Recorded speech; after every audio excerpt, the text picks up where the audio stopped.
Hello everyone, here is a new video of my channel where I will talk about the couple that was my favorite in the Book of Fire and Blood, and that in the series they were destroyed. I usually try to stay neutral when I talk about books and events of a series, but in this book of the series, reading about this couple is a mystery. Starting with Rhaenyra, we are told that Rhaenyra's great love is actually Alicent, and that although it is true that she also loved Daemon, their relationship is something very complex. Daemon, on the other hand, loved absolutely no one, and was rather obsessed with Viserys and wanted him to notice. Whether in the realm of love or not is not described, but the way they describe this is quite suggestive.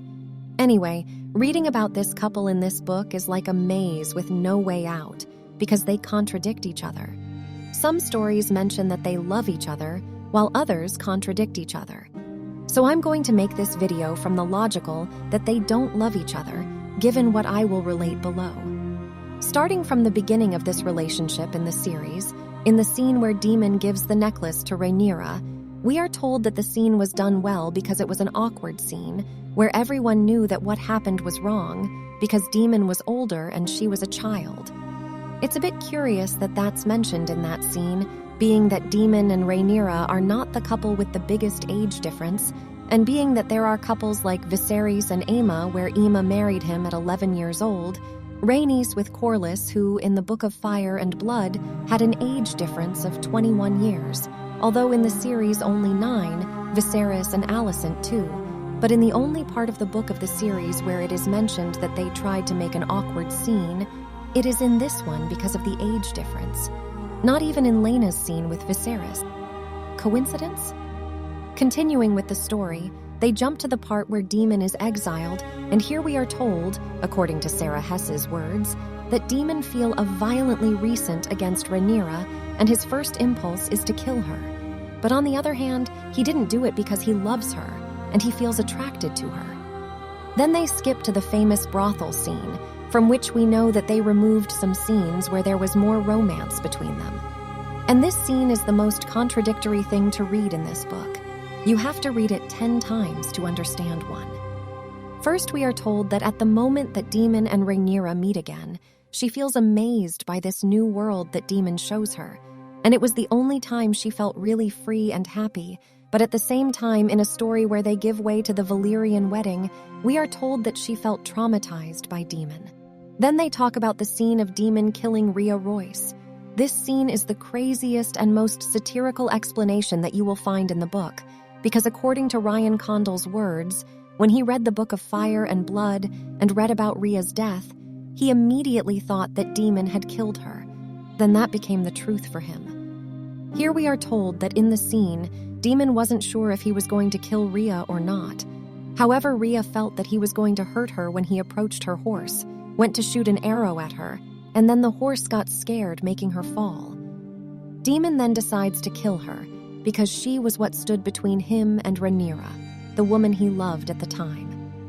Then the scene where they converse at Rhaenyra's marriage is briefly mentioned, and we are told that he tries to convince her to marry him, which is curious because we are shown how she tells him to take her to Dragonstone and make her his wife, and he leaves.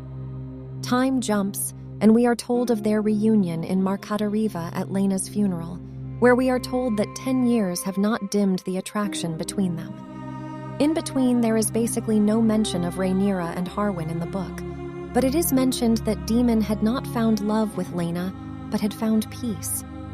However, upon her death, he is pulled back into the Targaryen orbit, and after the intimate scene on the beach, which was more of a moment of solace between the two characters, they decide to get married and make up the whole Laenor death thing. And it is the moment of the wedding where everything becomes confusing. In the Book of Fire and Blood, it's pretty clear to everyone that it's a political event. Here, it's a mixture of opinions where two are the most traumatic. A Valyrian wedding is created to represent the symbolism that they were united with fire and blood, and dressed them as equals to symbolize the union of two equals, of two united souls. So far, so romantic, until the moment when they explain how they felt about each other at the wedding. Let's start with Rhaenyra. I already mentioned that they had said that Rhaenyra was in love with Alicent, and that they acted like a divorced couple. Here, at the time of the wedding, we are told that for her it was the fulfillment of her story with a person she had liked all her life, as well as the solution to a political problem. But that's not all. We are also told that she loves Daemon in some ways, but she was traumatized by him as a child, and she is trying to overcome that trauma, and that makes her emotions confusing. No one in the book explains what trauma they are referring to, so as I explained above, they are probably referring to the brothel scene, which is also described as the one moment where she felt free and happy. On Daemon's part, it's the most confusing and strange thing to read. We are told that he is in love with an ideal of his brother and wants him to love and notice him. So since he can't have Viserys, he's going to take the closest thing to Viserys, which is Viserys' daughter. The scene looks beautiful, romantic, and with a wonderful soundtrack. But reading what each character was thinking is a bit of a shock. They quickly skip over episode 8 because if we thought it was Rhaenyra and Daemon together against the Greens, episode 8 is actually Alicent and Rhaenyra reuniting and sending each other weird looks and momentarily reconciling. Ironic. They immediately jump to episode 10, where everything becomes even more chaotic. We're told that when Rhaenyra was giving birth, she feels like a machine made to expel babies, which was the last thing she wanted in her life, and she struggles to expel the thing from her body because she was missing the most important moment of her life, which was this queen thing. Then Rhaenyra burns her daughter's body on the very stone where she married Daemon. Then comes the coronation scene where it is contrasted with Aegon's, because while Aegon's was forced, Rhaenyra's was authentic and natural. And here comes the pinnacle of weirdness. In the bridge scene originally in the storyboard, we were shown that Caraxes was to appear alongside Syrax to show their riders fully complementing each other in this scene, then for obvious reasons they removed him. So both words from the writers and Emma Darcy are used to describe this scene. We are told that Rhaenyra needed an adult on the scene, as her entire council wanted war, and Daemon was playing soldiers, literal words from the book. Then Otto arrives with the letter, and she feels that he is the father figure she needs. She feels like she can trust him, plus he reminds her of the love she shared with Alicent. Which is funny because in the Green Council we're shown how Otto wanted to kill Rhaenyra and all her children. So putting him as this father figure is kind of ironic, and basically makes Rhaenyra look like a deluded fool for believing that she can trust him. And here we see how Daemon becomes furious with Rhaenyra and begins to disagree with her, because he was amazed that she had the same weakness as Viserys and didn't want war against those who had usurped her crown.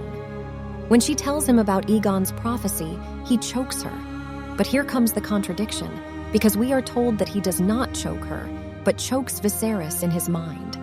He feels hurt because Viserys didn't trust him, because he didn't trust him enough. And at that moment, the actor was instructed not to think he was choking Rhaenyra, but Viserys. And finally, Daemon doesn't attack Rhaenyra, but his brother because his brother never trusted him or valued him. After this, Daemon is taken out of the scene to send him to a perfect scene with Vermithor, but nothing necessary. All this to remove him from what would be in the Black Council and show that he is not side by side with Rhaenyra, when this in the Book of Fire and Blood is totally different, as Daemon is an active part of the Black Council, and moreover he did not even want to send the dragons to fight as they put it in the series. That was Rhaenys. He wanted to find other ways instead of sending the dragons. Finally, his story in the first season ends with Daemon telling Rhaenyra about Lucerys's death and perpetual silence. What do you think of the way this is portrayed in the series? Did you expect it to be portrayed differently?